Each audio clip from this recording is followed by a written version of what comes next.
Hello guys, so I made the mistake to buy this Chinese MPPT wind solar hybrid system controller, which is advertised on the website and also on the product page as a 2000 watts wind controller that can work with both 12 and 24 volts batteries.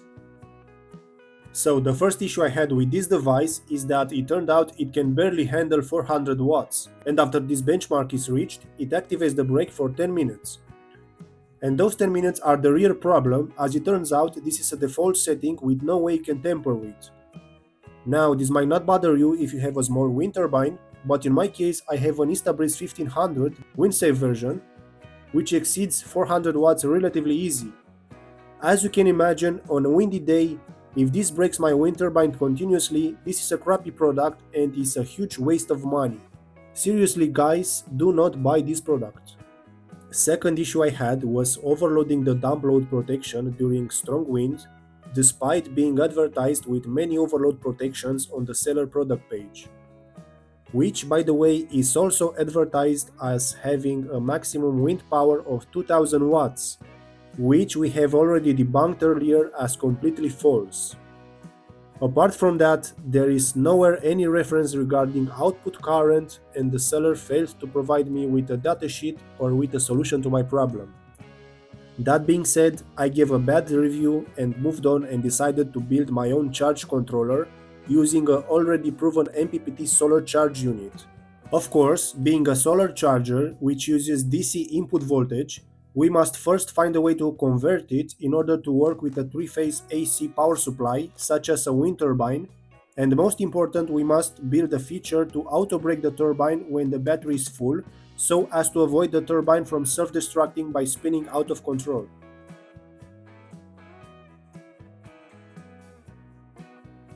So I'm going to salvage the three-phase full bridge rectifier from this controller, which by the way, this might be the most I ever spent on a bridge rectifier. That is the first step in order to convert the three-phase AC power generated by the wind turbine into usable DC power, which can be fed directly into my solar charger. If this confuses you and you are curious to learn more about different types of AC power, I have a full in-depth explanation video in the subject, link in the description. Now the solar charger I'm planning to use, it is rated at 60 amps, which I've already tested and works very well with my solar panels. For my particular use case, I have a 24 volts lithium-ion tetraphosphate battery, which it will go well with my 1500 watts wind turbine. Now, regarding the braking system, I will use this small board, which is a M2609 circuit board. What this does, it basically continuously measures the battery voltage, and you have the option to set some voltage thresholds in order to connect or disconnect a relay switch based on battery state of charge. It is very simple to use. By pressing those two buttons, you can set an upper voltage limit, which I'm going to use in order to activate a relay that dumps the excess power onto a resistor when the battery voltage reaches the set threshold, and also a lower limit used to reset the relay when the battery voltage goes below the set threshold. So it basically connects the dump load when the battery is full and disconnects it when the battery state of charge drops below, let's say, 80% or whatever option you choose. In this diagram, you can see the full setup composed of two circuits, the battery charge circuit and the dump load circuit.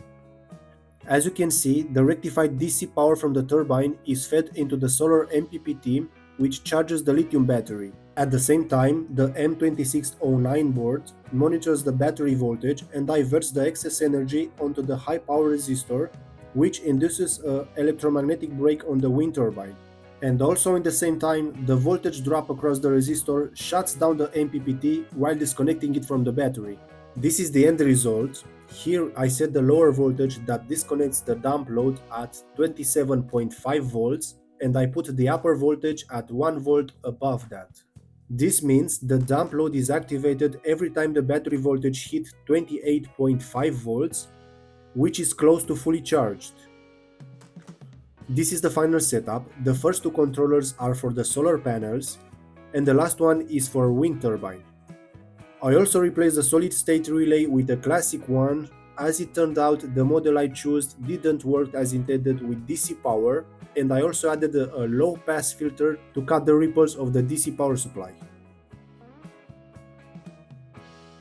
As a bonus, here are some sparks I made on a windy day while shorting the relay outputs, which manually connected the resistor to the bridge rectifier. Notice the gradually drop in voltage that eventually disconnects the MPPT from the battery.